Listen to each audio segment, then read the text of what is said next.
Hello, my friend. Today I will tell you another long-forgotten legend. Close your eyes and let the magic transport you to Middle-earth. Our journey begins.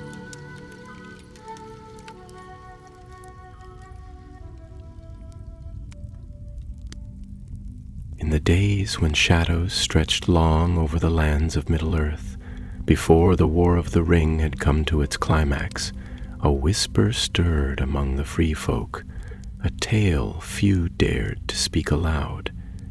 It was the tale of one of the nine, a Nazgûl wreathed in shadow and dread, who, against all fate and fire, had not wholly lost himself. His name, long forgotten by most, was Edrahil. Once he had been a king among the Northmen, proud and wise, beloved by his people and honored by the elves of Lindon. His halls had echoed with songs, and his blade had drawn against darkness in the name of peace. But like the 8 others, he had been gifted a ring of power, deceit wrapped in gold, Sauron's treacherous offering. And though he had not fallen swiftly, he had fallen all the same, yet not completely. Now in the Third Age, Edrahil rode cloaked among the nine, his face hidden behind the unseen mask of the Wraith world, his voice no longer his own. His body obeyed the will of the Dark Lord, as all the Nazgûl did. Yet deep within the withering embers of his soul, a memory remained, not of glory or greatness, but of a name spoken gently by his wife on a midsummer's eve, of a son born beneath starlight, of a tower carved with runes of hope. And it was that memory, small and flickering like the final glow of a dying hearth, that stirred when he heard the name spoken. Elena. The name came to him through the mouth of the Witch King of Angmar, who gathered the nine in the shadow of Dol Guldur.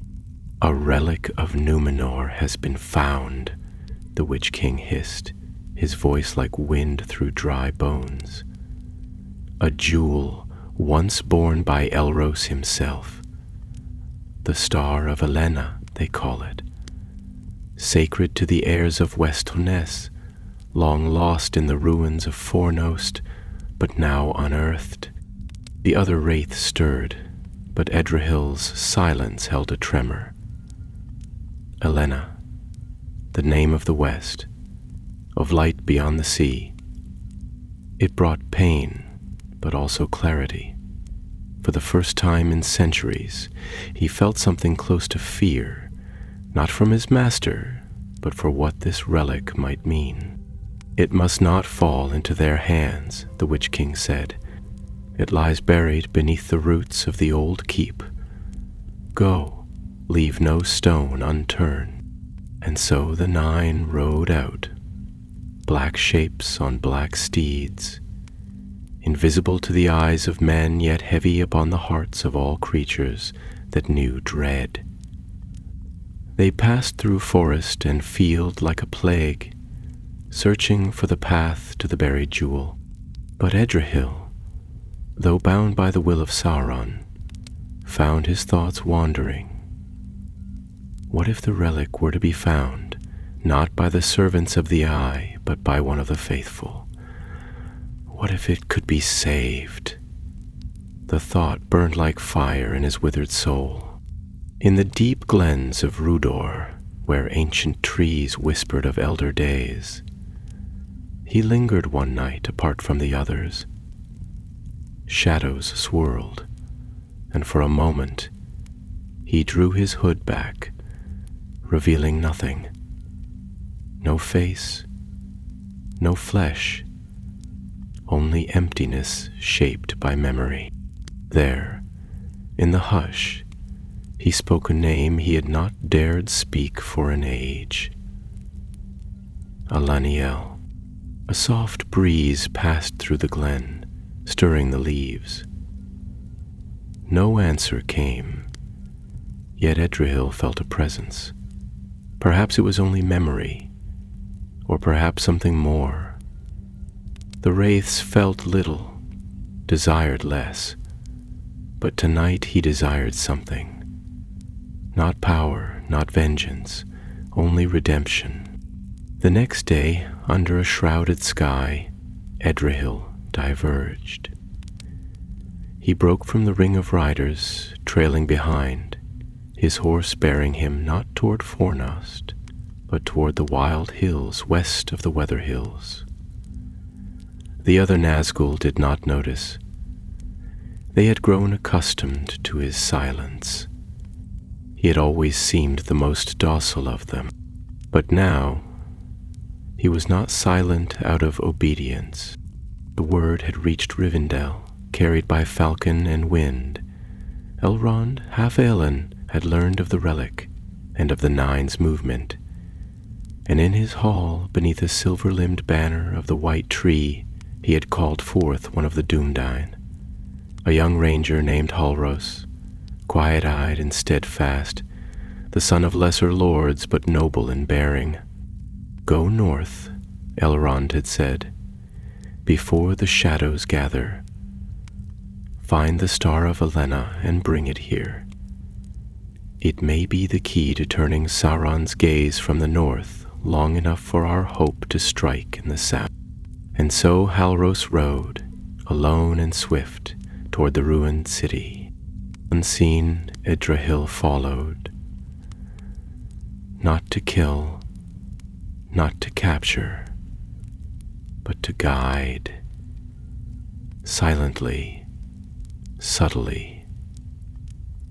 Like the wind that bends the branch but does not break it. In the twilight, the ranger made camp upon the bare slopes of Amon Sul, unaware of the wraith watching from the trees below. Edrahil watched him silently, remembering how once he too had kindled a fire beneath open sky, once had sharpened a blade, not for conquest, but for defense. Then came a sound, harsh, cold, unmistakable, a Nazgûl's cry, distant but drawing near.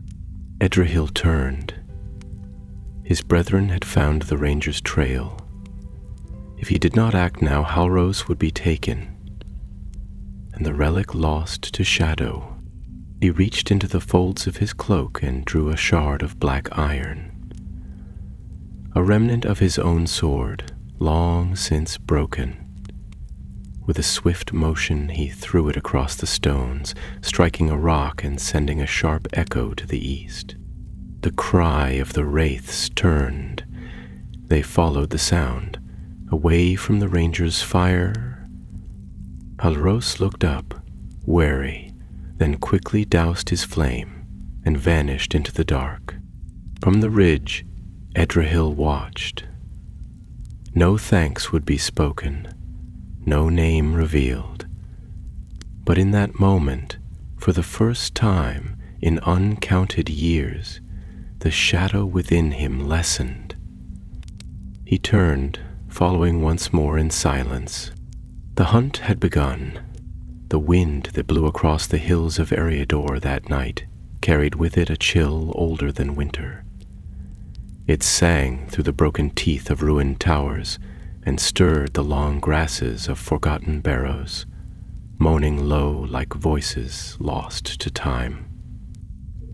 Under that ancient sky, heavy with clouds that obscured the stars, Halros rode with quiet urgency, for he knew the air was thick with peril. He had slept little after the wraith's cry shattered the stillness.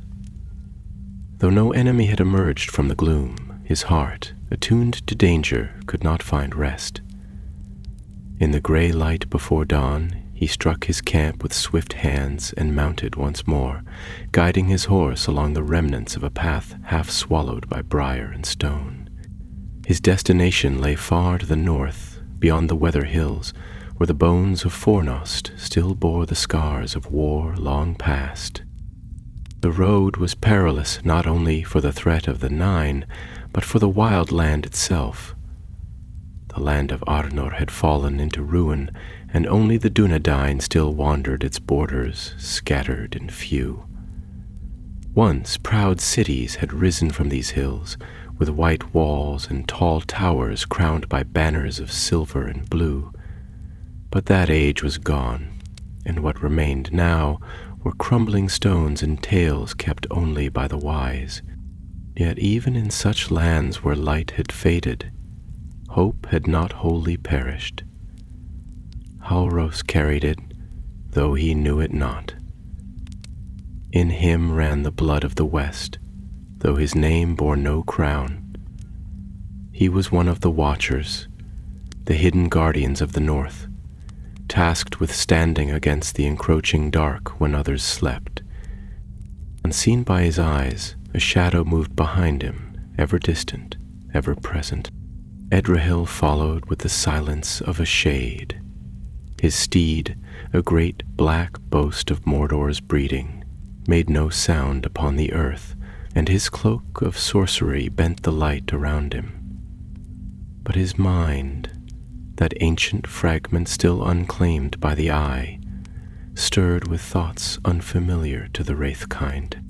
He remembered a time when he, too, had ridden through the wild, young and free, with laughter on his lips and the stars above him unmarred by the dread of Mordor.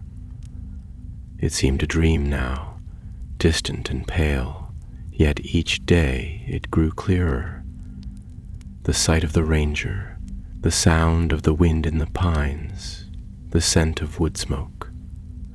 They were like old songs heard again after long silence, and they troubled the remnants of his heart. It was not will alone that kept him apart from the others. He feared that to stand among them too long would be to lose himself entirely. Already he felt the pull of the ring, the constant gnawing hunger for dominion, for the void of sensation. It was like a tide, relentless and cold, seeking to wash away what little remained of Edrahil the man. But for now, he held fast. 3 days passed in this manner. The ranger advanced cautiously, avoiding roads and open ground, pausing often to read signs left by bird or beast. He crossed old fords and skirted ruined watchposts where moss grew thick and silent. At times he passed within a stone's throw of death, never knowing the black shadow that veered his hunters elsewhere. For the Nazgûl, though mighty and terrible, were not infallible. They were creatures of fear, drawn to the scent of blood and the beat of mortal hearts. But in the wilderness many such lives stirred. Foxes, deer, even wandering dwarves from the blue mountains. And their senses, keen though they were, could be led astray by cunning. Edrahil used this to his advantage. Once he drove a small herd of deer across a trail Halros had just left, drawing the wrath of the Witch King toward the mountains. Another time, he summoned dark winds to scatter ash from an old fire, concealing the ranger's camp from the prying senses of Khamûl, who prowled near with a hunger like frost. Alros pressed on, unaware of his unlikely guardian. He reached the edge of Fornost on the eve of the 5th day, when the sun bled red through the tattered clouds. The city of kings, once named Norbury of the Kings, lay silent in ruin. Great walls lay in heaps, and towers broken by siege stood like the bones of giants fallen in battle. Grass had grown through the cobbled streets, and roots had pried apart the ancient stone, but still there lingered a majesty in its desolation. Here, the last kings of Arthedain had fallen, and with them the final light of the North Kingdom. Yet beneath these very stones, it was said, the star of Alena had been hidden, a gem of Westernesse, radiant with the blessing of the Valar, lost during the retreat before the Witch King's wrath.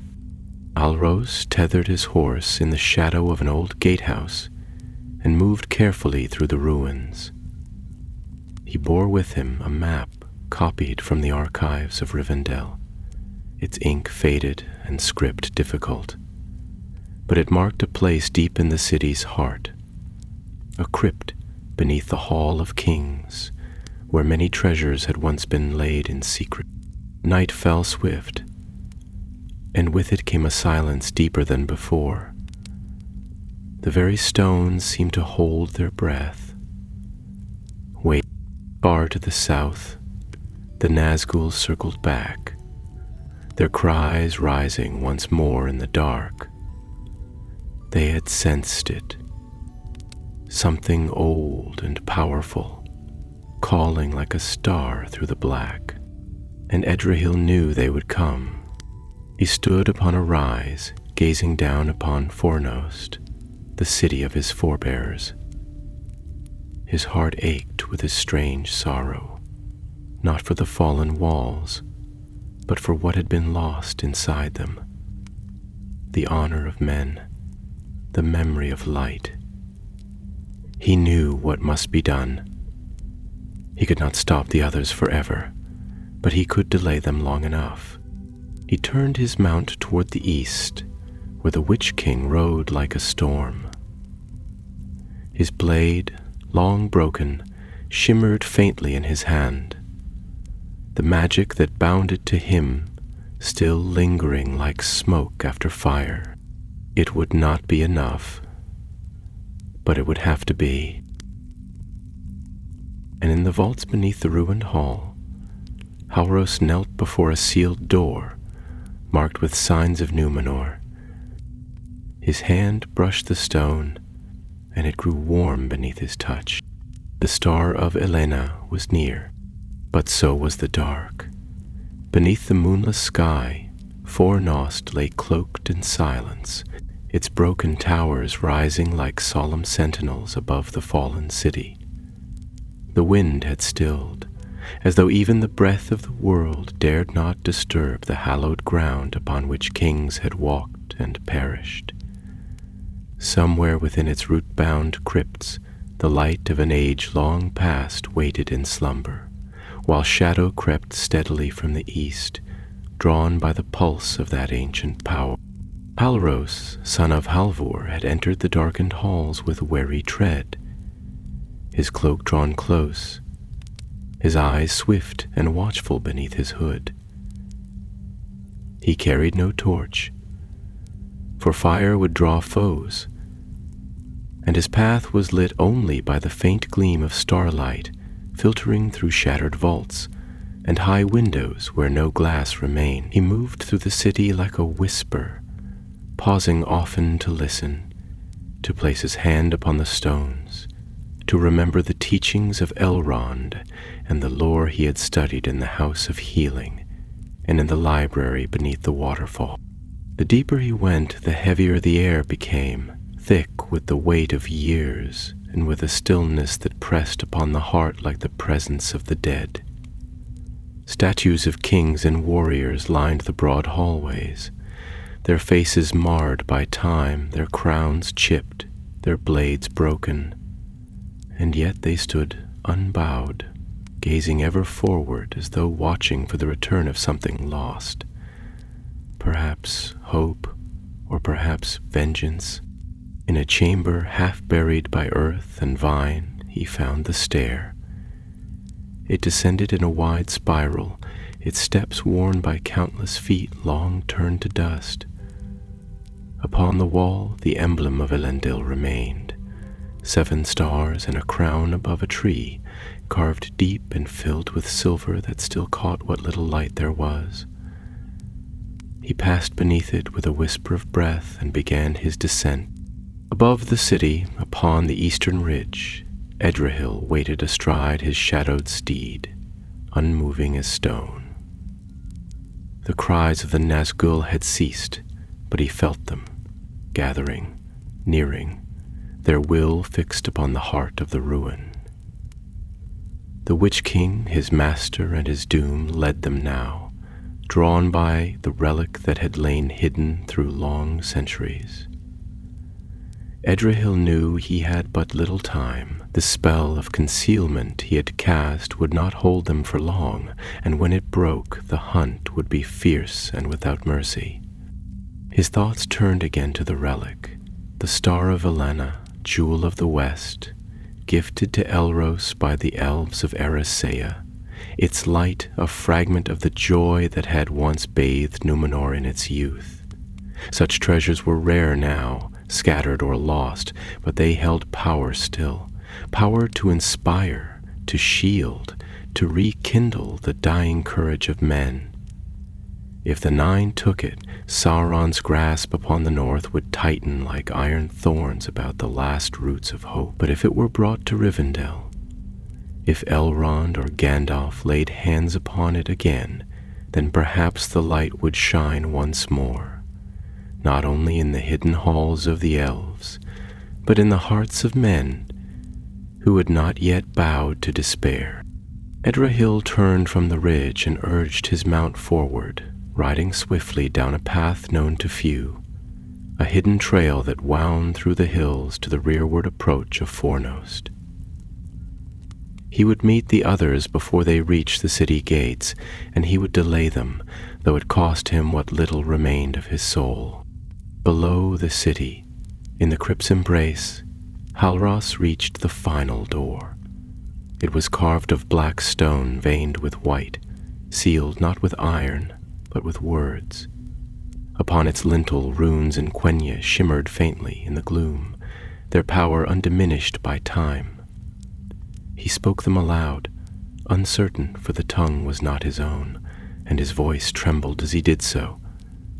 But the stone heard and answered, not with speech, but with motion. The seal shuddered, and the door slowly yielded, groaning upon hidden hinges, revealing a chamber beyond filled with a soft, golden glow.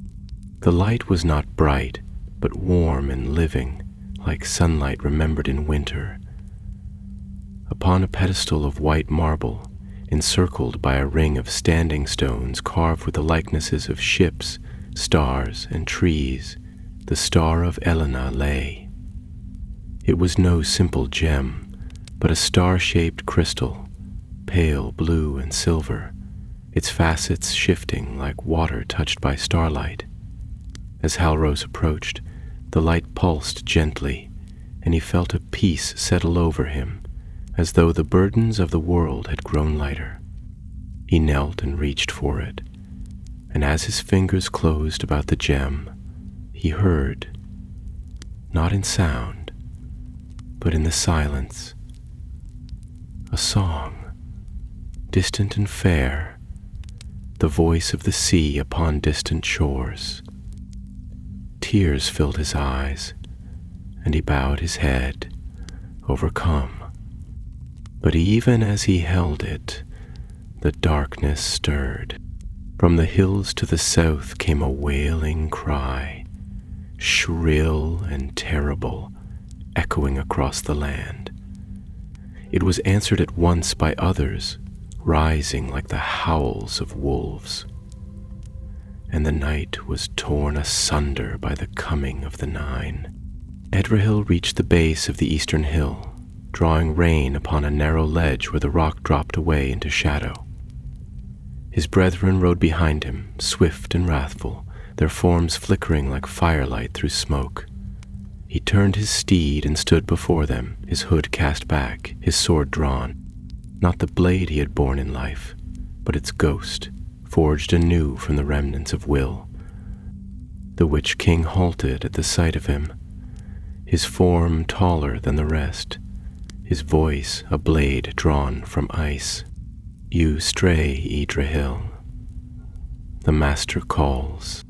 But Edrahil raised his blade and spoke, not with defiance, but with sorrow. "I stray no longer." And with that he charged. The clash was like thunder, though no steel truly struck. Wraith battled wraith, shadow against shadow, and yet Edrahil stood firm.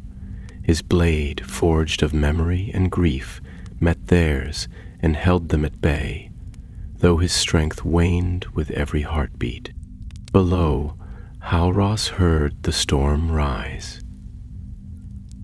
He turned from the chamber and ascended the stairs. The star clenched in his hand, its light now brighter, as though it too had awakened. The battle raged above, and the dawn, though distant, had begun to rise.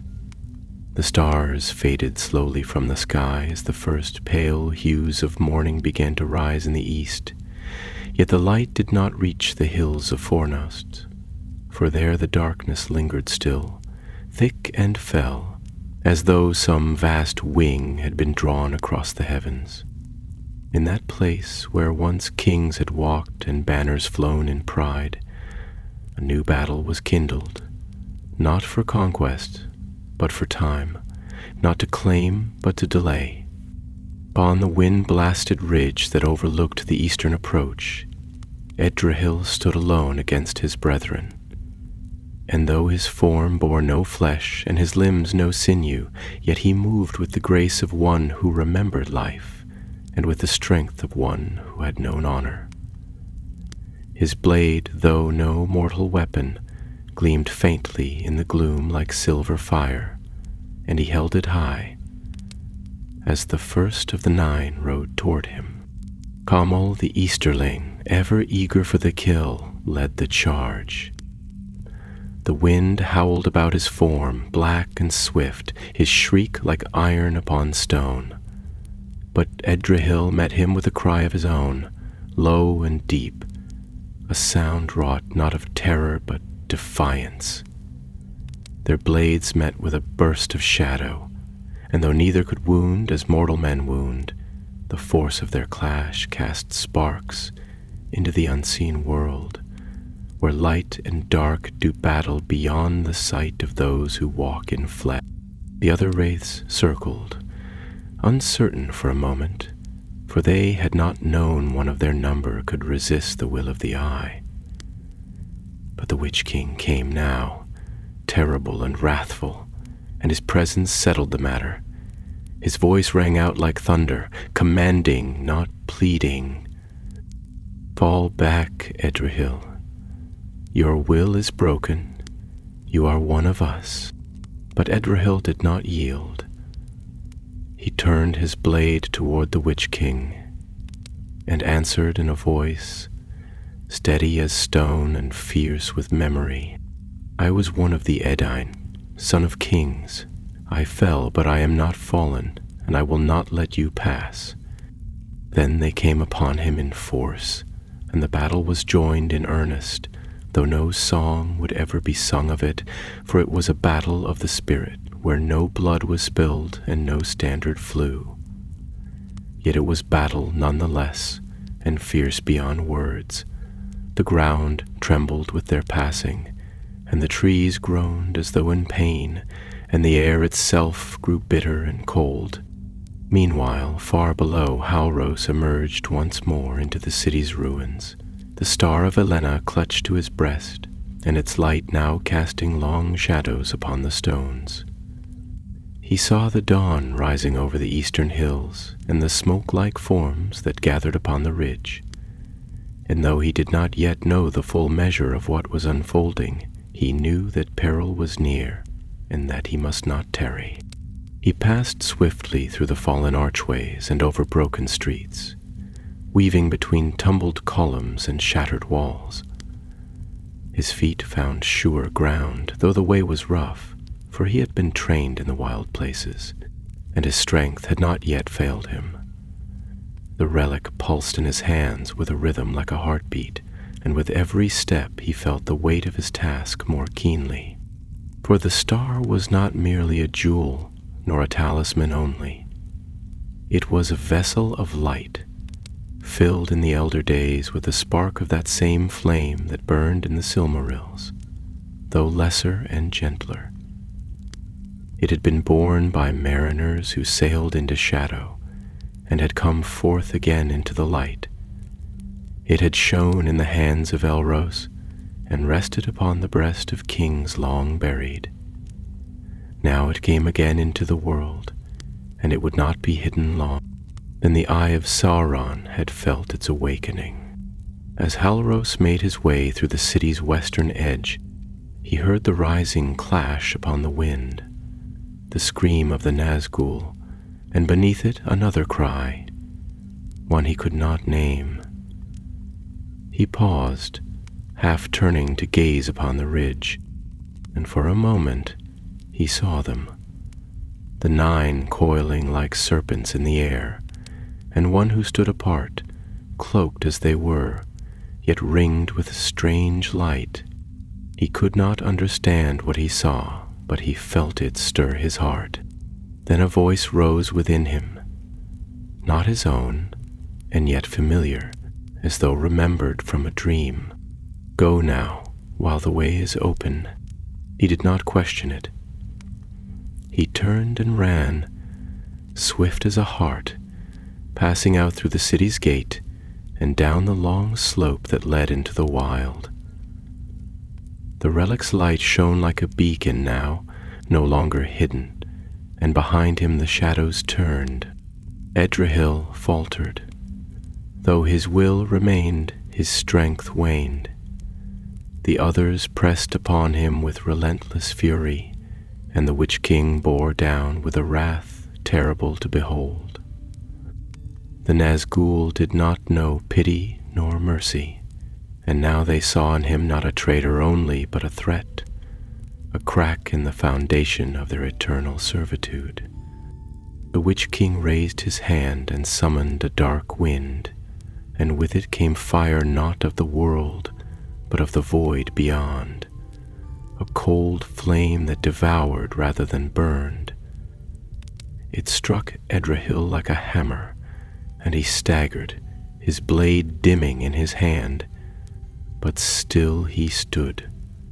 "And I will not yield," he said again, though the words came as a whisper.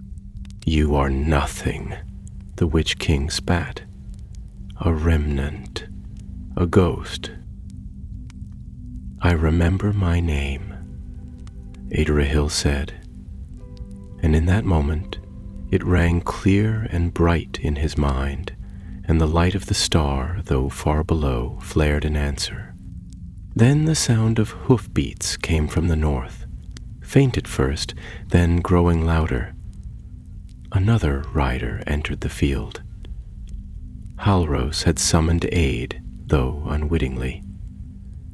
A band of Dunedain, long hidden in the wild, had seen the light and come to answer it. 5 riders strong they came, led by a tall man cloaked in gray, bearing the sigil of the Northern Watch. The Witch King turned, and in that moment of hesitation, Edrahil raised his blade once more. "Begone, servants of shadow. The dawn comes." And in the east, the first true ray of sunlight broke the clouds. The morning broke like the slow unfurling of a golden banner over the hills of Eriador. The clouds that had hung thick and brooding throughout the night were now pierced by the spears of dawnlight, and the mists that clung to the broken stones of Fornost began to lift and melt away. Yet the shadow that hung above the eastern ridge did not yield so easily, for there the struggle between light and dark was not one of weather or wind, but of will. A battle waged in silence, fierce and unseen, yet no less terrible for its stillness. Edrahil, once a king of the north, now counted among the 9, stood upon the ridge with the fire of defiance in his failing hand. Though the wraiths had pressed hard upon him, and the Witch King himself had sought to break his resistance, yet he had not been cast down. The light of the star, though distant, still reached him, and the presence of the Dunedain riders below had stirred within him a remembrance that even centuries of servitude could not fully erase. He had once ridden among such men. Their blood was his blood, their oath his own. And now, at the end of all things, he he found himself once more at their side, not as a commander, not even as a man, but as a shield raised between them and the darkness that would swallow them whole. The Witch King, seeing that the battle would not be won with haste, drew back for a time and circled above like a carrion bird denied its feast. The others, confused by Edrahil's defiance and unsettled by the approach of the sun, did not press the assault. Their power, great though it was, waned in the light of the morning, and the star of Elena, now far beyond their reach, burned against their senses like a fire against dry leaves. It was the hour of decision, and the moment hung poised, as though the world itself waited to see whether courage would hold against despair. Far below, Halros did not halt his flight. He rode westward now, his horse swift and sure-footed, bearing him down into the lowlands, where the land grew green and fair once more. The light of the relic held close against his chest, guided him as no map could, and he moved with the surety of one who had found his purpose. The city of Fornost lay behind him, its towers like jagged fingers clutching at the air, and though he knew that death had walked its streets, he did not look back. There was no time for grief, nor for wonder. His path now led to Rivendell, and he knew the eyes of the enemy were upon him even now. Yet not all eyes that followed were unfriendly. Among the 5 Dunedain who had ridden in answer to the light was a man named Kalmar, kinsman to Halros and of greater years, who had long wandered the wild as a silent watcher of Arnor's borders. It was he who saw the rider descending from the ridge, not wraith nor foe, but Halros himself, and at once he called his men to action. They wheeled their mounts and rode to meet him, and in that moment the lines of fate drew tighter, and the wind turned westward. Back upon the ridge, Edrahil wavered. His blade, once bright, now dimmed, and the strain of resisting the will of the ring bore down upon him like a millstone upon a withering branch. The 9 had not forgotten him. Though they had drawn back, they circled still, silent and menacing, like wolves waiting for a stag to fall. And the Witch King, that chief among them who bore the greatest share of the Dark Lord's power, had not forgiven his rebellion. He waited now only for the light to fade and the star to pass beyond the reach of his senses. Then he would strike, not with wrath alone, but with hatred born of betrayal. Edrahil knew this. He had no illusions. The star had escaped and his task was done, yet he did not descend the ridge. His mount stood trembling beneath him, and his form, though still upright, flickered like a candle in wind. He knew that what remained to him was but a sliver of time, and that the bonds of the ring would soon tighten once more, drawing him back into the long night from which he had briefly emerged. But he would not go willingly. Not yet. He turned his gaze eastward, toward the far-off mountains where the power of Barad-dûr still grew in secret, and he raised his voice in a tongue long forgotten by the world of men. It was a song, though no melody accompanied it, and it told of the stars and of the sea, of ships that sailed to hidden shores, and of the light that once crowned the brows of kings. It was the song of Númenor, the song of the West. And though no ears save the 9 heard it, yet it rang out pure and clear, defiant even in its sorrow. The Witch King hissed, and the other wraiths stirred uneasily.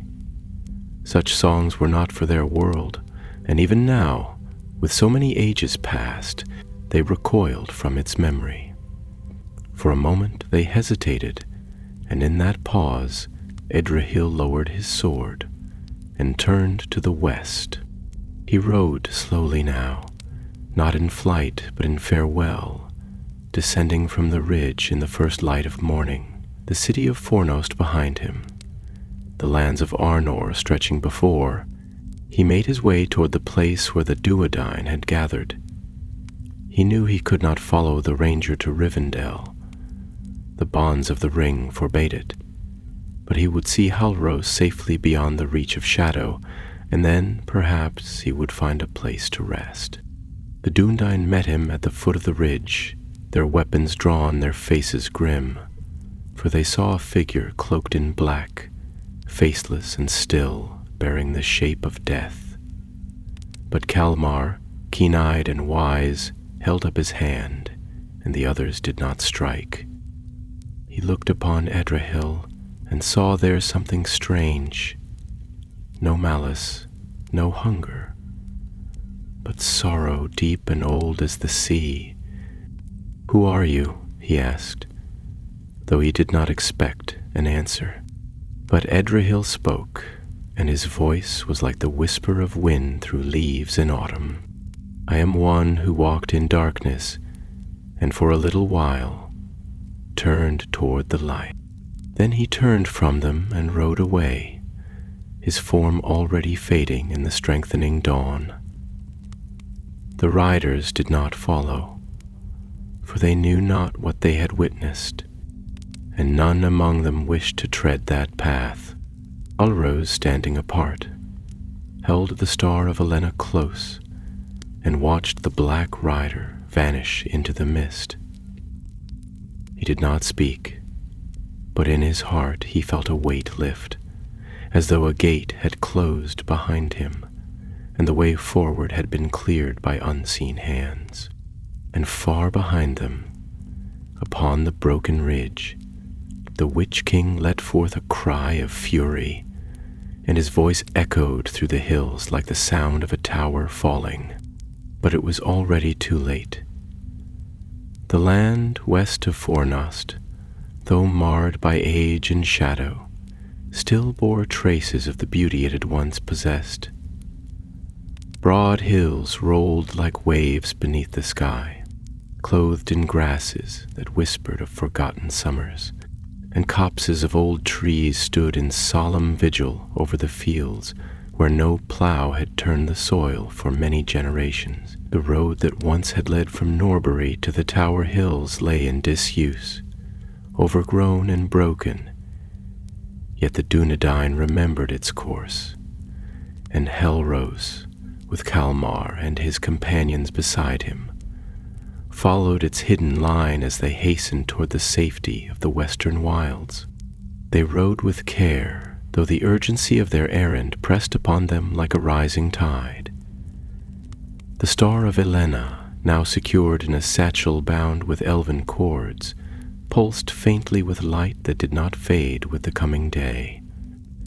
Its glow was veiled by leather and cloth, yet those who rode nearby could feel its presence, as though the very air around it had grown more pure and bright. Birds that had fled the land for fear of shadow now returned to perch in the branches, and the cries of wolves, so common in the night, grew silent behind them.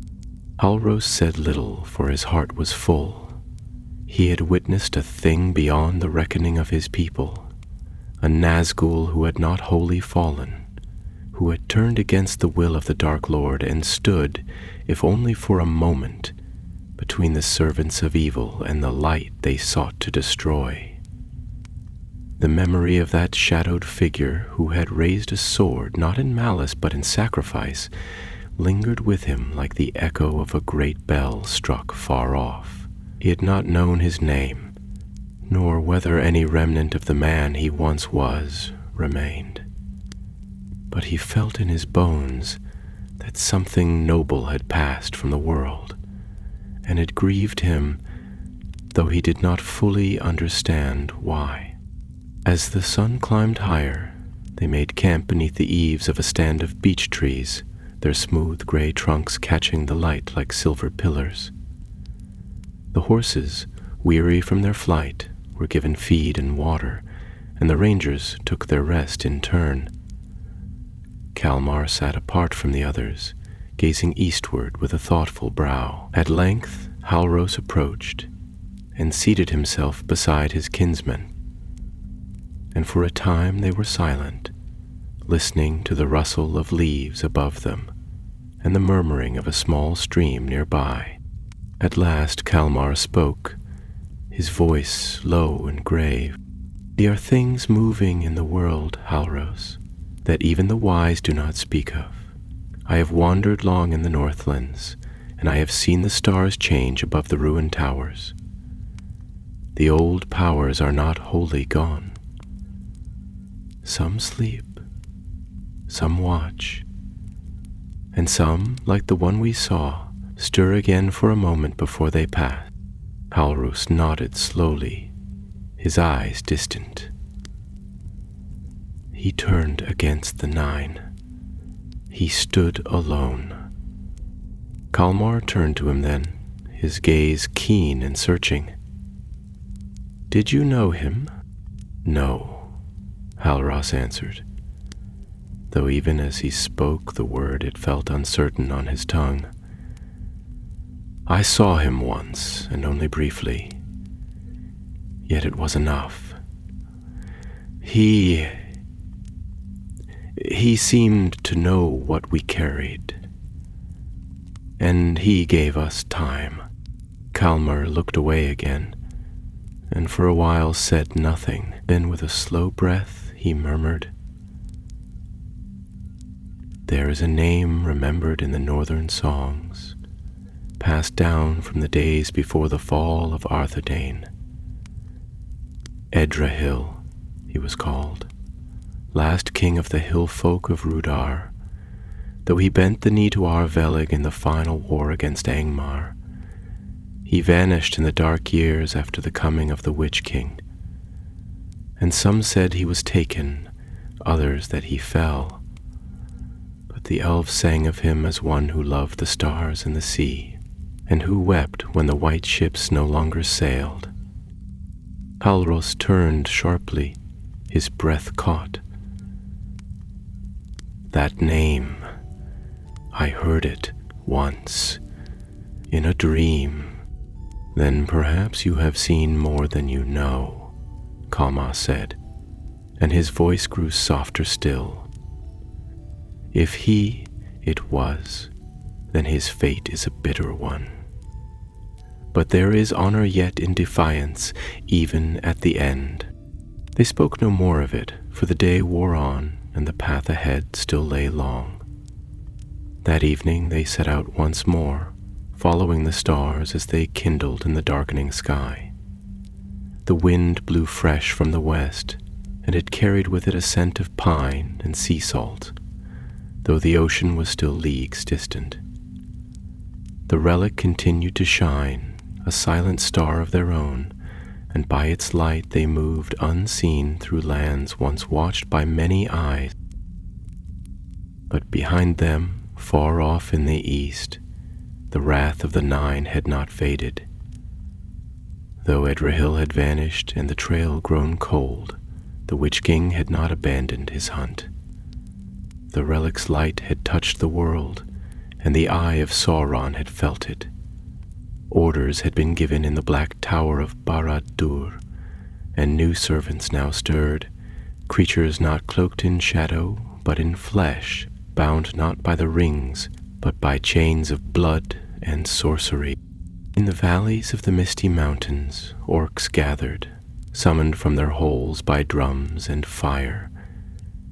In the far south, spies slipped from the borders of Mordor, their hearts blackened by fear, their words poisoned by lies.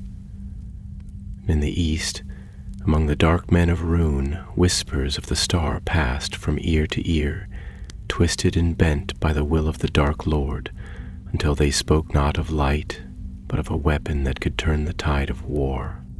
The Dunedain did not know this. They rode in quiet hope, believing perhaps that their enemy had been cast aside or delayed beyond danger. But the road to Rivendell was not yet won, and darkness moved more swiftly than they guessed. Halros, for his part, felt the weight of the relic grow stronger with each league. The light it bore was beautiful beyond telling, but it was not gentle. It burned against the darkness, and in doing so, it called to it. He slept but little, and when he dreamed, he walked along the shores of a vast sea beneath an unfamiliar sky, and a voice called to him across the water, though he could not tell if it was a cry of warning or of farewell. Thus they passed into the hills of Evendom, and the moon rose over the lake Nenúil, its waters silver and still.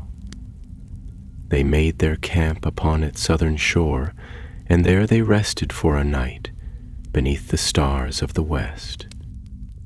And Edrahill, far behind, now a shadow upon the wind, walked alone beneath the same sky, unseen and unfelt by any, save the stars themselves.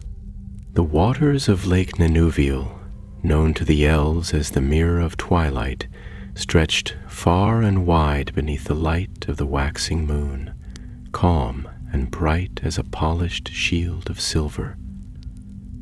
Upon its tranquil surface, the stars of the heavens were reflected in all their majesty, unmarred by cloud or wind, and for a time the world seemed at peace. The hills that cradled the lake rose gentle and green, veiled in night mist and the faint shimmer of dew, and all the land lay hushed beneath the quiet majesty of Elbereth's sky. There, upon the lake's southern shore, Halros and his companions made their camp. Though they were weary from many days of travel, and their hearts heavy with the memory of what had passed in the ruins of Fornost, they found solace in that place, for the land still held echoes of the ancient days, when Númenorian lords had come with banners and song, building tall towers upon the hills and calling the land Anúminis, the western city, fair and full of light. Their fire was small and well shielded, for even here they took no chances, but the flame gave warmth, and the smell of bread and herbs mingled with the cool scent of the lake. The rangers spoke little, for they were a quiet folk by nature, and the burden they bore was not one to be spoken of lightly. Yet even in silence there was comfort, and they sat together as brothers under the stars. Kalros kept the star of Elena close at hand, never letting it stray far from his side. He had wrapped it in layers of cloth, not to dim its light entirely, but to shield its radiance from unfriendly eyes. Even so, a faint glimmer shone through, and in the darkest hours of the night, it gleamed like a single star fallen to earth. Often his gaze would stray to it, and each time he looked upon it, he felt both strengthened and humbled, as though he bore not a weapon or treasure, but a memory of all that had been good and noble in the world now fading. That night, as the moon rose high and the waters whispered upon the stones, Halros left the camp and walked alone along the lakeside. The earth was soft beneath his boots, and the reeds whispered beside him. He wandered without thought of direction, drawn onward by a feeling he could not name, until he came to a place where the trees thinned and the lake opened wide before him, still and vast beneath the stars. There he stood for a long time, gazing upon the reflection of the sky, his thoughts far away. He did not hear the footsteps behind him until they were near, and when he turned, he found Kalmar there, his cloak drawn about him, his face solemn but not unkind. "You sleep little," Kalmar said, his voice low so as not to disturb the peace of the night. Halros nodded, and for a time gave no answer. Then at last he spoke, his voice quiet and uncertain. "I feel as though I carry a thing too great for me. I am no heir of Elros. I have no star upon my brow, no crown, no name in songs. Why then was I chosen? Kalmar came to stand beside him and looked out over the lake. Few of us are ever truly ready for the road we must walk, but the choosing is not always made by those who wield authority, nor even by those who see clearly. Sometimes the task chooses the bearer, not for power or pride, but for silence, for steadiness, for the strength to endure when others fall. Hallros was silent a while longer, then said, I saw him again in my dreams. Edrahil. Kalmar turned slightly, his brow raised.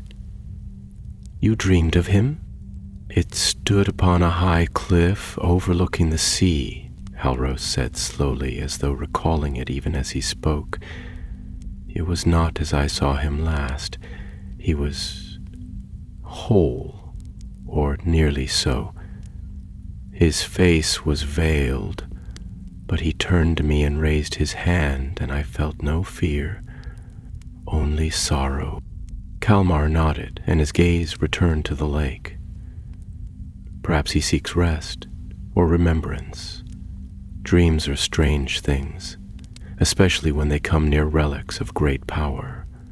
The elves say such treasures echo in the spirit, and they stir the minds of those who carry them. As he finished speaking, a soft sound broke the stillness, a distant cry, faint upon the eastern wind. Both men turned sharply, their hands moving instinctively to the hilts of their blades. It was no beast's cry, nor birds, but the sound of a horn, low and long, rising and falling like a lament. It came but once, then faded into silence. The two men looked at one another, and neither needed to speak what both knew. The 9 had not given up the chase. They returned swiftly to the camp, and the others roused at once, their rest cast aside. Though the sound had been far and no shadow stirred nearby, they did not linger. With haste and quiet urgency, they broke camp and saddled their mounts, and within the hour they were on the move again, following a path that wound south along the river Lune toward the western passes that would bring them near to the hidden valley of Imletris. The journey grew darker with each passing league. Though the land remained fair and the trees full with spring, a heaviness settled over the company, as though the air itself resisted their passage. Birds grew quiet, and no deer or fox crossed their trail. Once, as they passed beneath a tall hill crowned with heather, a shadow crossed the sun, though no cloud moved above, and for a heartbeat all sound ceased. Yet still they pressed on, for time had grown short, and Elrond awaited their coming. Far behind, in lands now lost to sight, Edrahil wandered, a wraith without master. The bonds of the ring still clung to him, invisible and cruel, but he felt them weaken with every step westward. The eye could no longer see him clearly. The whispers of Sauron's will had grown faint, like the dying embers of a fire long untended.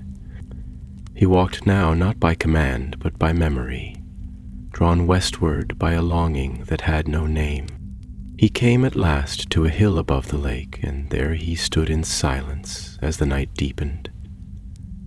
He saw no firelight, no company, but the water still shimmered below, and he knew the star had passed this way. For a long time he remained there, unmoving as if rooted to the earth.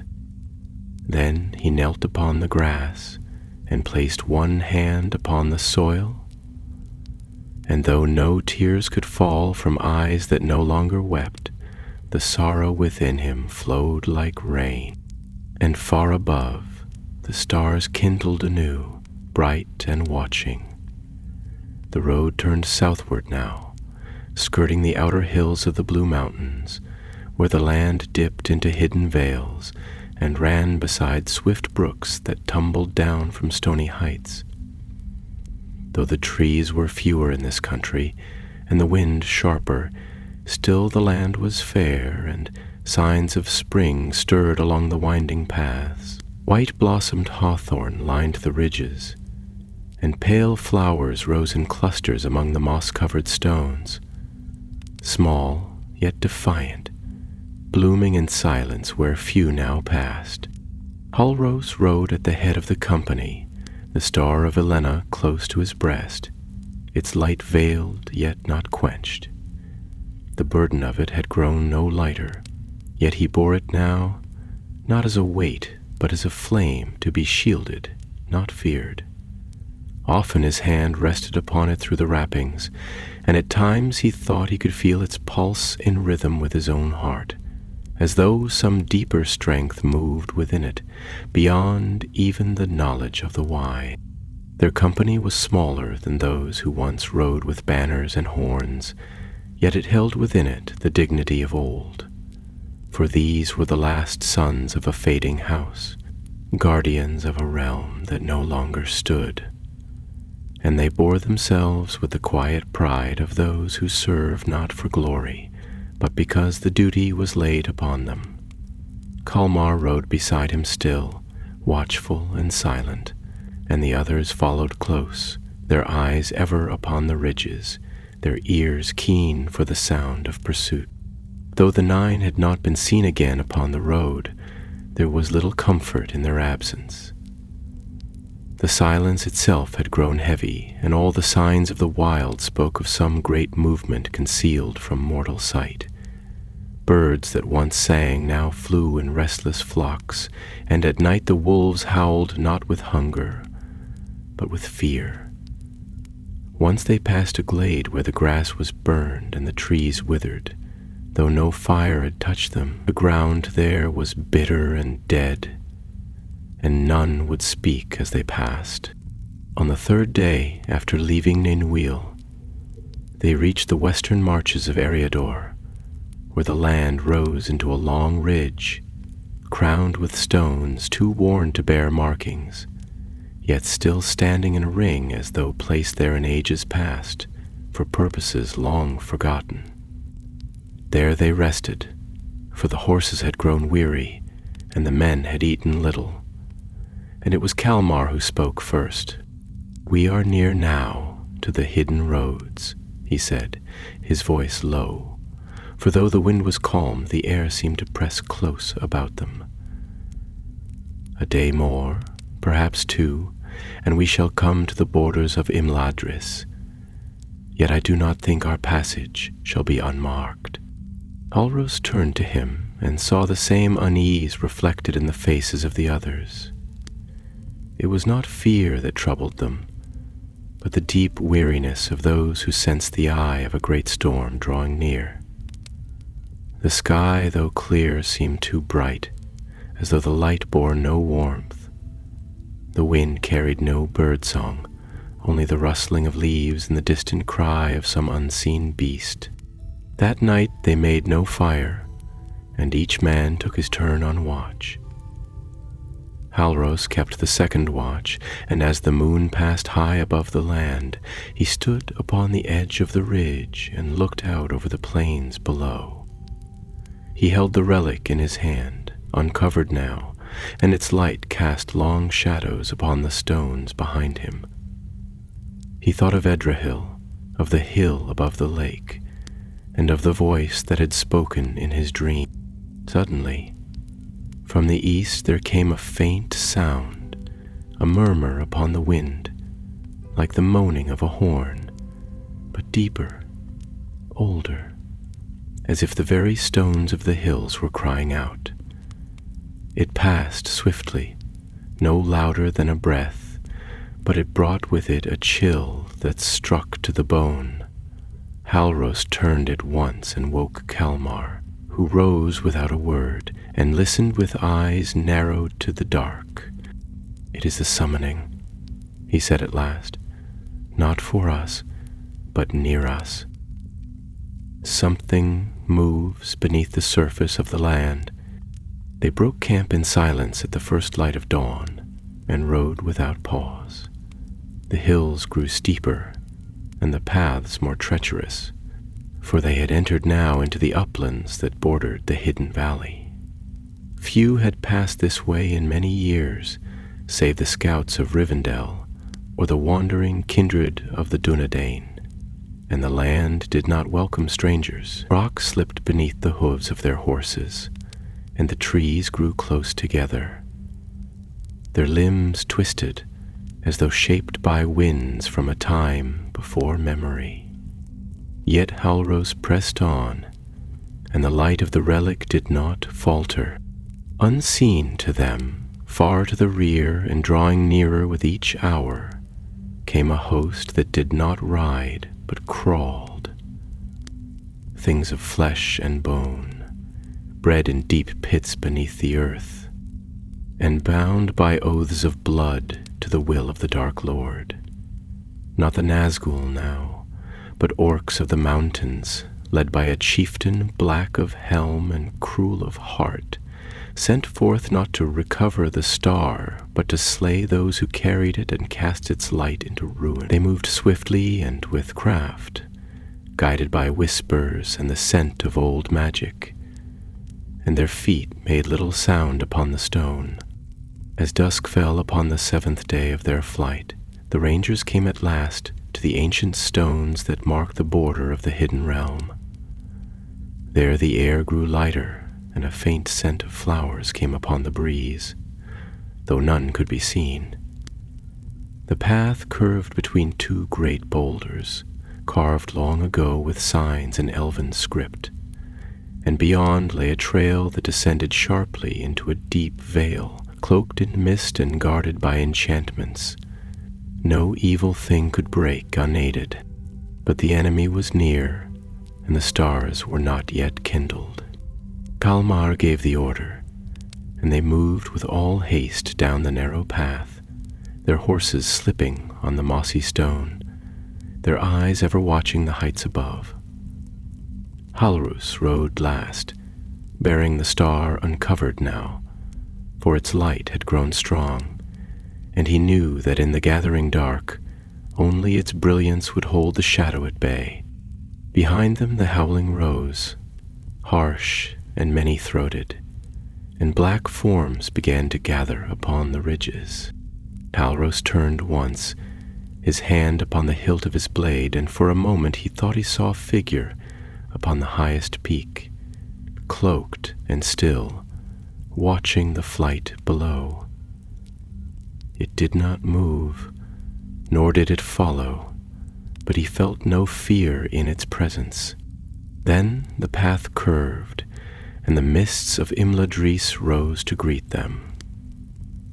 The vale of Imladris, known to many as Rivendell, lay hidden deep within the folds of the hills, guarded not by walls or towers, but by the strength of ancient enchantments and the will of those who yet held to the old ways. The air was clean and clear beneath the leafy boughs, and the waters of the Bruinen sang as they flowed over stone and under bridge, murmuring songs older than speech, known only to the stars and the firstborn of Iluvatar.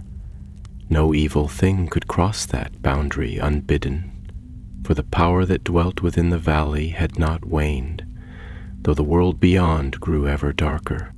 Into this haven came Halros and his companions, weary and grim, yet with their burden still safe. The guards of the valley met them upon the path, tall and bright-eyed, their mail glimmering beneath green cloaks, and when they saw the star of Elena shining in the ranger's hand, they bowed their heads in wonder and made no delay. Swiftly they led the company through the winding paths and across the arching bridge of Rivendell, where white birds stirred from the willows and flew westward with cries of welcome, as though bearing tidings to the halls beyond the sea. Elrond, lord of that hidden refuge, stood upon the steps of his house as they arrived. his robe gray as twilight, and his gaze as deep and far-seeing as the waters of a still lake untouched by wind. Beside him stood Glorfindel, fairest of the Eldai in that age, tall and golden-haired, his presence like sunlight upon the morning of the world. They received the rangers with honor, and though no trumpet sounded and no song was raised, yet it seemed to Haros that the silence itself bore witness to the weight of what they had brought. When Elrond beheld the star, he did not reach to take it, but inclined his head and spoke with reverence. Long has it been since that light was seen in Middle-earth. Though it was lost in the ruin of the north, it was never wholly forgotten, for the sea remembers, and the stars do not forget their kin. Then he looked upon Halros and said, "You have done what few would dare. Come now within, and let the tale be told." They were brought into the hall of fire, where no blaze burned, yet the walls glowed with warmth, and the light of many lamps gleamed upon the polished wood and stone. There, upon a table of white marble, Halros laid the star, and its light filled the chamber, gentle yet strong, touching every corner and seeming to drive back the weariness from their limbs. The other rangers seated themselves nearby, and the elves stood silent along the walls, watchful and still as carved images, though their eyes shone with curiosity and something more, hope perhaps, or wonder, as if some long-awaited sign had been fulfilled. Halros spoke then of all that had passed, of the summons from Elrond, the flight through the wild, the ruins of Fornost, and the battle upon the eastern ridge. He told of the shadow that had stood against the Nine, and of the Black Rider who had cast down his blade not in conquest, but in defiance. And when he named him Edrahil and spoke of the dreams and the silence of the lake, a hush fell upon the hall and none stirred. Elrond remained silent for a time, his gaze fixed upon the gem as it lay before him, its light pulsing softly, like a heartbeat that had never ceased. Then at last he spoke, and his voice was low and filled with sorrow and wonder. Edrahil was a name spoken in the West long ago, when the kingdoms of men still stood tall, and the North had not yet fallen into ruin. He was wise and strong, and he loved the stars more than gold or power. Many feared he had fallen utterly into darkness when the ring took him. But now, it seems, a part of him remained unbroken. Glorfindel stepped forward, and the light of the star reflected in his eyes. There are few among the living or the lost who could turn from that path once taken. To resist the Nine, even for a moment, is to defy the will of the Dark Lord himself. It is a deed of great courage, and it will not be forgotten. Elrond nodded slowly, then turned to Halros once more. The star you bear is more than a relic. It is a beacon, and its light has awakened the memory of things that should not have been lost. Yet even now it calls to both light and shadow, and the enemy will not forget it. Halros bowed his head, and for a moment the burden lifted from his shoulders, as though he stood not as a lone ranger, but as the voice of all who had suffered and endured. That night he slept in a chamber beneath the open sky, where the stars shone through the carved arches of the roof, and the waters of a hidden stream sang beside him. Yet even in Rivendell, his dreams were not without shadow. He saw once more the figure of Edrahil, standing upon a barren plain beneath a sky of fire and ash. Yet he was not bowed nor broken. He stood tall, his cloak torn by wind, his sword in hand, and behind him a path of light stretched westward toward the sea. And in the morning, when the sun rose over the valley, the watchmen upon the eastern heights beheld a dark host gathering beyond the hills, many and grim, bearing no banner, but armed with blades and hatred. The time of rest had ended. The morning air in Imladris was crisp and keen, touched with the scent of pine and a faint sweetness that lingered from the blossoms of hidden trees that flowered only beneath starlight. A hush lay over the valley, deep and watchful, as if even the birds, which often sang at sunrise, had sensed a shadow that stirred beyond the borders. The Bruin ran bright and swift, its waters clear as glass, but the elves who walked beside its banks bore arms openly now, and their eyes turned often to the eastern heights, where the hills rose gray and silent, like sentinels carved by time. From the tower of Elrond's house, a keen-eyed watcher beheld the gathering of dark shapes beyond the misted slopes where once the wind blew freely. The enemy had come, not in full strength nor in open challenge, but in stealth and with cunning, hoping perhaps to strike before warning could be given, or to draw out those who might guard the valley's approaches. Their number was not great, but they were chosen for speed and ferocity. Arkai, Arkaid, from the northern wastes and from the deeper vaults of the misty mountains, and among them moved darker shapes still, cloaked in secrecy, whose presence set the hairs of even the keenest trackers on end.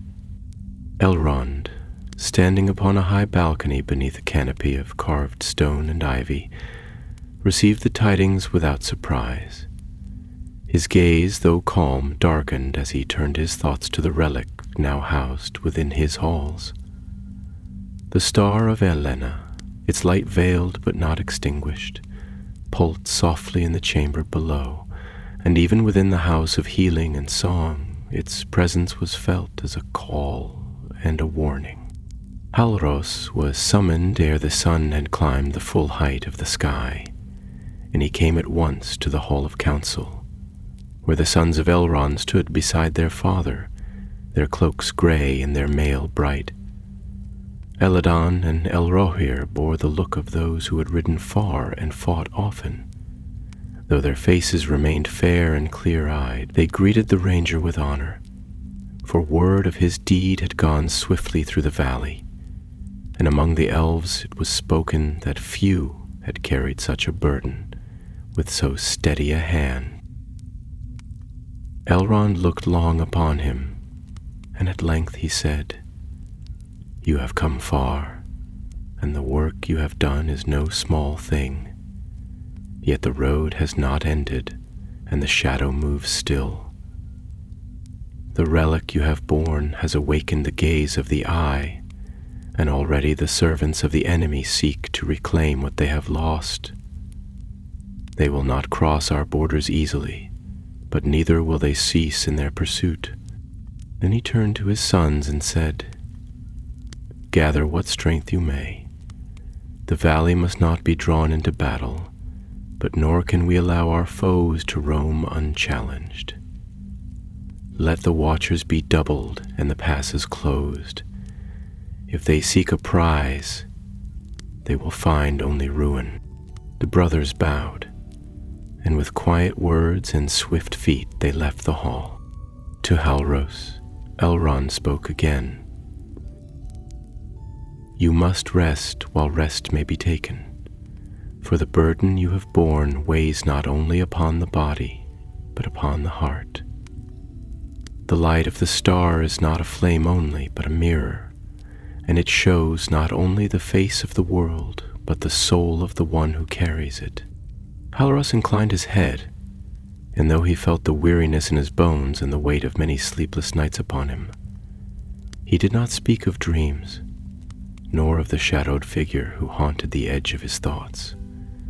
He had not forgotten Edrahil, nor the strange sense of kinship that had taken root in his spirit since foremost, like a bond forged not in life but in fate. That evening the sky dimmed beneath low clouds, and rain fell soft upon the valley, drumming gently upon the leaves and roofs of Rivendell like a lullaby. The sound soothed the mind and dulled the sting of fear, but the watchfires upon the heights burned bright, and the sentries stood silent beneath the eaves of the trees, listening for a footfall or a whisper in the gloom. Beyond the vale, upon a high ridge eastward of the hidden paths, the enemy gathered. Their captain, a chieftain of the old breed, whose helm bore the sigil of the eye and whose blade had drunk the blood of many, crouched upon a ledge of stone and peered into the dark with eyes yellow and cruel. He knew not the nature of what he sought, nor did he care. It had been told him by black-robed messengers that a relic had been recovered by the men of the West, and that its light had stirred the wrath of the Eye. That was enough. He had marched through wind and storm, through valley and pass to find the bearer and strike them down.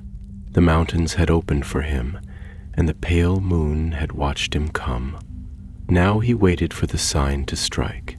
But even as he watched, a shape moved in the shadows behind him.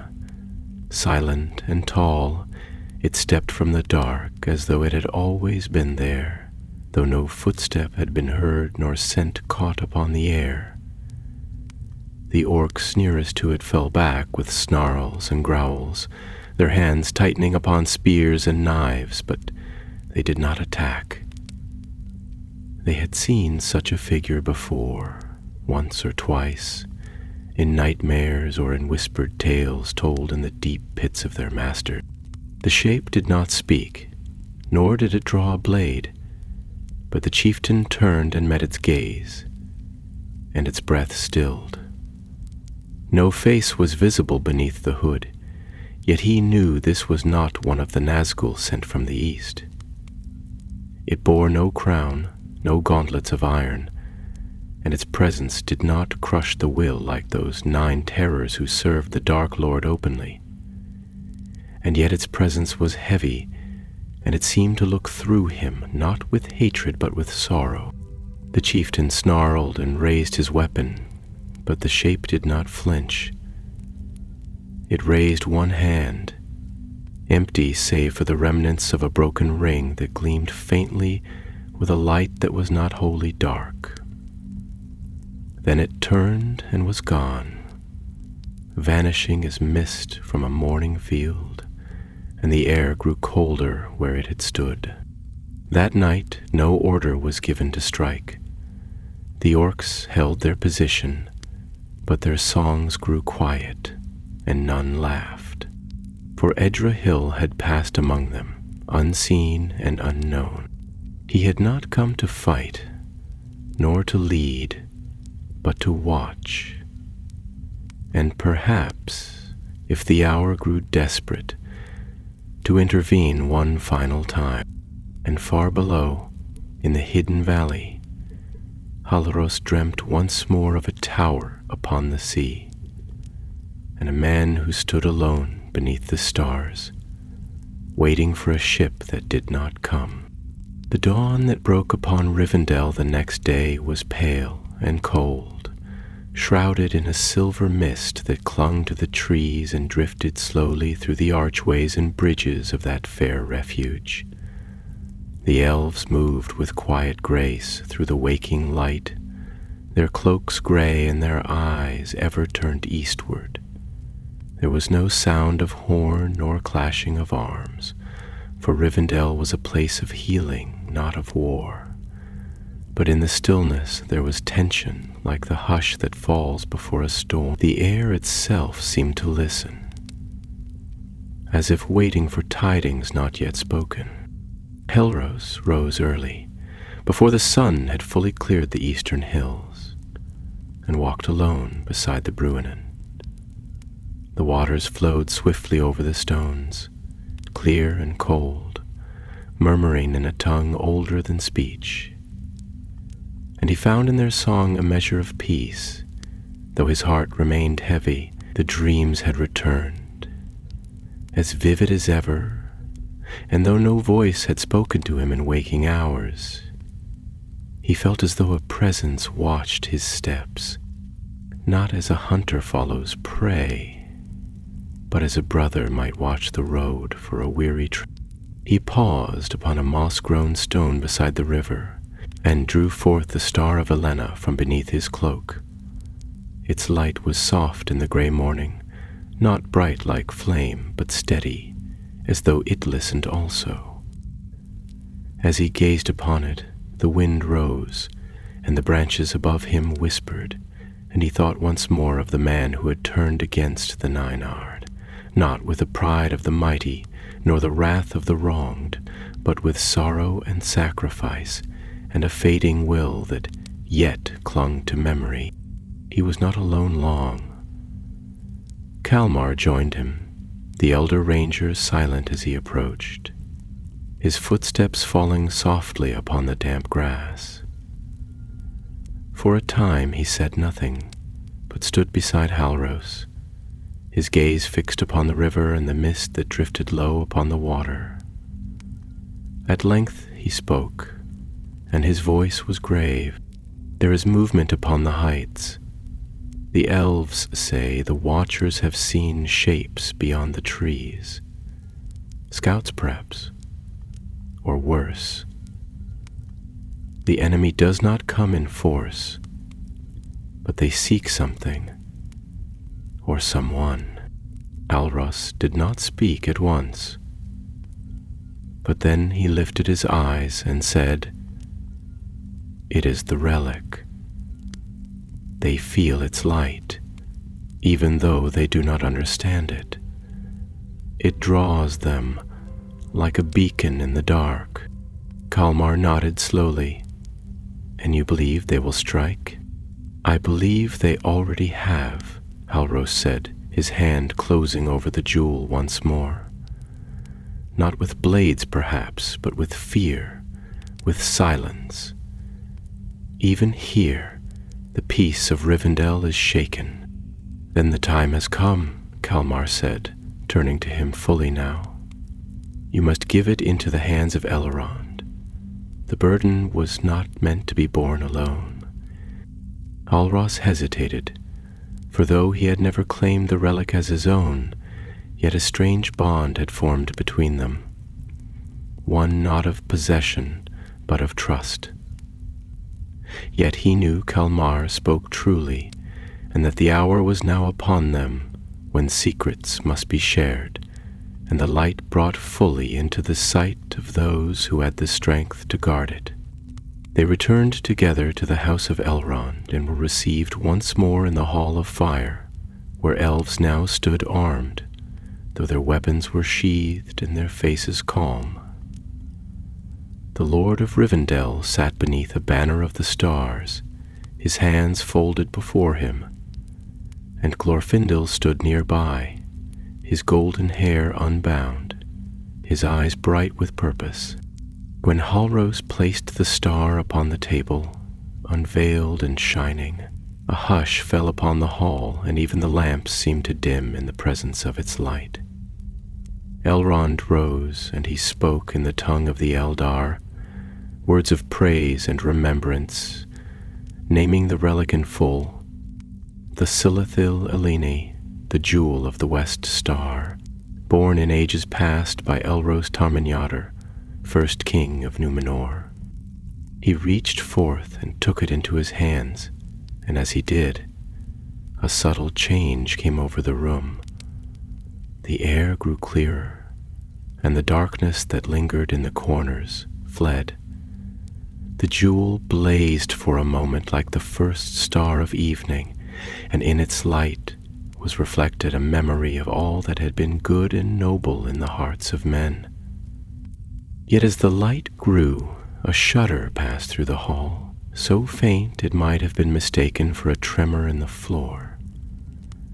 The lamps flickered, the wind rose outside, and Elrond's eyes darkened. "They know," he said. "It is as we feared. The veil that shields this place has been touched. They dare not enter, but they press upon it, searching for a weakness." Glorfindel stepped forward at once. "Then let us ride forth and meet them in the wild. If they seek the light, let them find the strength that guards it." Elrond did not speak for a moment, and then he turned to Halrose. "Will you ride with them? The relic will remain here, guarded by those who cannot be turned. But I would send messengers north and west to scatter the scent and lead the hunters astray. If the enemy believes it still upon the road, their gaze will shift, and Rivendell will have peace." Halros bowed without hesitation. "I will go. Let them follow me again if they dare." Glorfindel placed a hand upon his shoulder. "Then we shall ride together." So it was that a company was gathered, swift and small, clothed in gray, bearing no banners, but armed with blades of westernesse and bows of yew. Glorfindel led them, and Halros rode at his side, not as a bearer of great treasures now, but as a decoy, a shadow of the path once trodden, meant to draw the eyes of darkness away from the valley. But even as they rode westward beneath the rising wind, another figure watched from afar. Upon a high crag east of the valley, Edrahil stood unmoving, his cloak like smoke, his form faded yet not vanished. He had seen the stirrings of the enemy. He had felt the touch of the star once more, not upon his brow, but within the broken remnants of his soul. And he had seen, too, the choice that now lay before him. He could pass into shadow once more, forget the stars and be lost among the nine until the world's ending. Or he could ride one last time, not as a servant of the eye, but as a man, forgotten, cursed, yet still bearing the memory of light. And in that moment he turned west and followed the riders into the wind. The wind that swept the western hills was strong and cold, bearing with it the scent of rain from distant seas and the cries of gulls wheeling far above the gray horizon.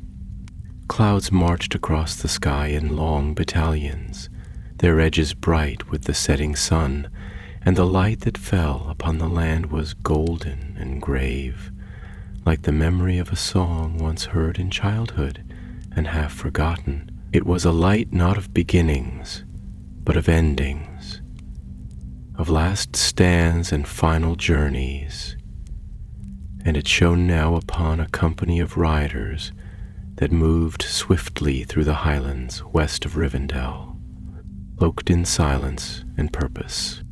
Glorfindel rode at their head, tall and bright, his golden hair unbound and streaming in the wind, his gaze ever fixed upon the road ahead.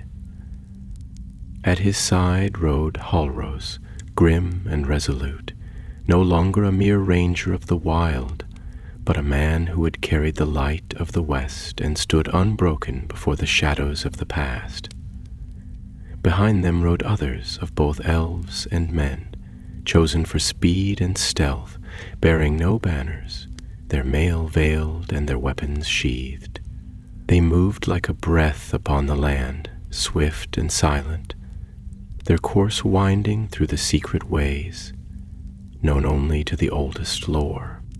The purpose of their journey was not to strike, but to be seen, to draw the gaze of the enemy, to mislead and to misdirect, so that the jewel of the star might remain safe within the halls of Elrond. Yet they knew full well that their mission might not pass without blood, for the servants of the Eye were near, prowling the borders and hunting for signs, their malice ever drawn to the scent of hope, and they were indeed followed, though not by orcs alone, for among the dark hills eastward, where the twisted trees bore no fruit, and the grass grew thin and colorless, a remnant of the Nine stirred once more. Cumhal the Easterling, second only to the Witch King, had come forth from the shadows of the mountains. Drawn by the echo of the star's light and the taste of resistance, he had felt the moment when one of their own had broken from their grasp, and though he could not name the traitor, he hunted him with a hatred that burned without flame.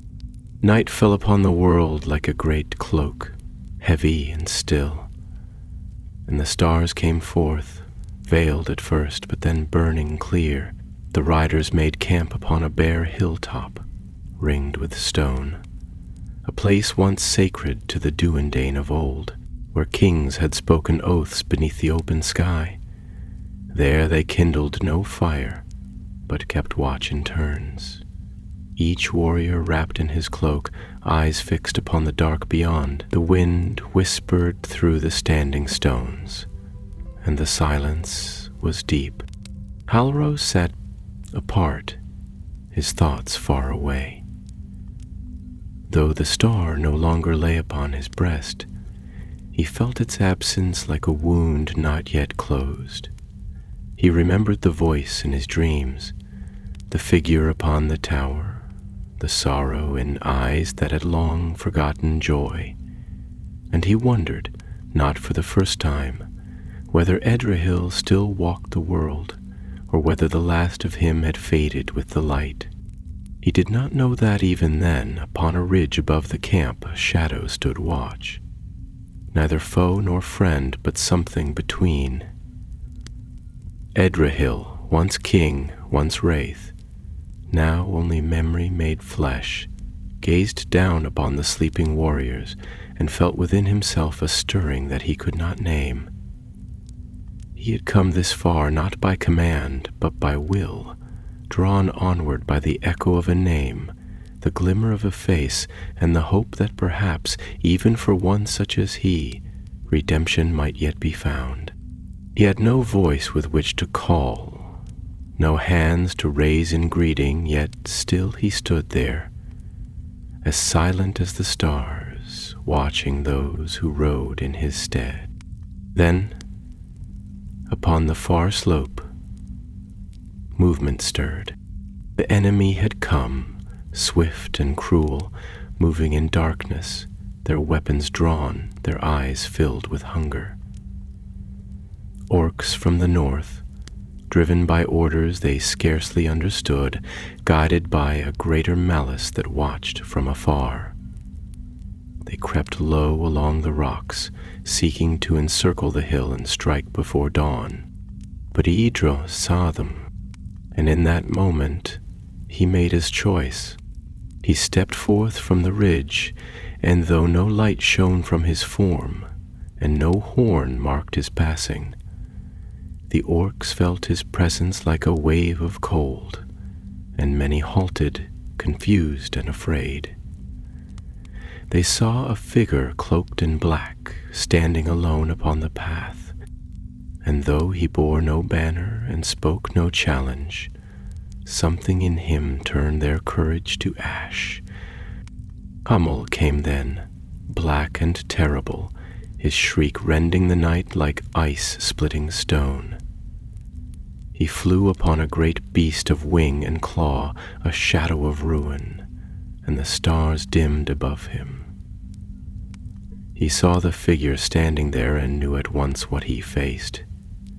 He cried aloud in fury, a curse and a command, and the orcs surged forward with spears raised.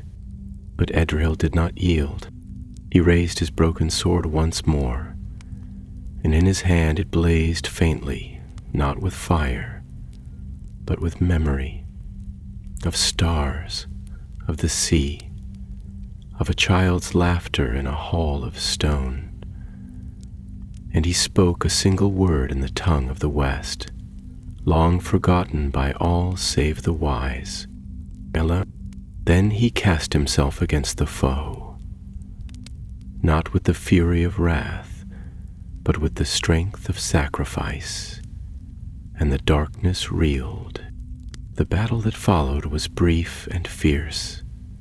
The orcs, shaken and leaderless, fell upon one another as the warriors of Elrond came forth with sword and bow. Glorfindel shone like fire among them, and Halros fought beside him, his blade swift and sure. The hill was held and the enemy broken, but when the dawn rose, Edrahil was gone. No body was found, no sign save the black hilt of a sword that lay upon the ground where the shadow had stood. Halros took it up and held it in silence, and he knew then that the last of the 9 had found his end, not in servitude, but in defiance, not in hatred, but in hope. And so the tale of the Nazgûl, who retained his mind until the end, passed into song among the Dunedain, though it was seldom sung aloud. It was told only in the quiet places, where the stars were clear and the wind came from the west. A tale of sorrow and redemption, of light remembered in darkness. And the star of Elena remained in Rivendell, its light undimmed, a beacon for those who would yet stand against the shadow.